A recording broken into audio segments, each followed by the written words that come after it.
నంద్యాల పట్టణంలోని ప్రముఖ చిన్న చెరువులో నీటి నిల్వ సామర్థ్యం తీవ్రంగా తగ్గిపోయిందని అధికారులు తక్షణమే స్పందించి చెరువులోని వ్యర్థాలను చెత్త చెదారాన్ని తొలగించి పూడిక తీయాలని వైఎస్ఆర్సీపీ నాయకుడు సైరాం రెడ్డి డిమాండ్ చేశారు. ఈ సందర్భంగా ఆయన మాట్లాడుతూ రానున్న వినాయక చవితి పండుగను పురస్కరించుకొని భక్తులు స్వామివారి విగ్రహాలను నిమజ్జనం చేయడానికి వీలుగా చిన్న చెరువులోకి నీటిని విడుదల చేయాలని కోరారు. చెరువులో పూడిక పేరుకుపోవడం వల్ల నీరు లేక భక్తులు నిమజ్జన సమయానికి ఇబ్బందులు ఎదుర్కొనే పరిస్థితి ఉందని ఆందోళన వ్యక్తం చేశారు. పట్టణ ప్రజల భక్తుల విశ్వాసాన్ని దృష్టిలో ఉంచుకొని మున్సిపల్ నీటి పారుదల శాఖ అధికారులు యుద్ధ ప్రాతిపదికన పనులు చేపట్టి నిమజ్జనానికి తగిన ఏర్పాట్లు చేయాలని ఆయన విజ్ఞప్తి చేశారు.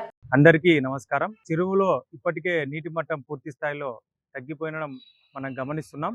పూడిక కూడా ఎక్కడ తీయలేదు.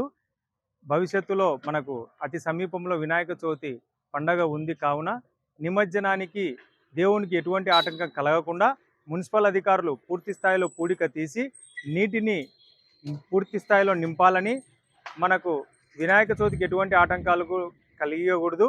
రైతులకు ఈ ప్రభుత్వం నీళ్ళు ఇవ్వలేదు.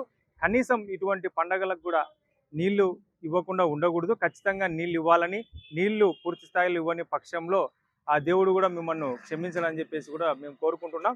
ఈ చర్యలు త్వరితగతిన తీసుకోకపోతే భవిష్యత్తులో మేము మరింత తీవ్రంగా స్పందిస్తామని కూడా తెలియజేస్తున్నాం.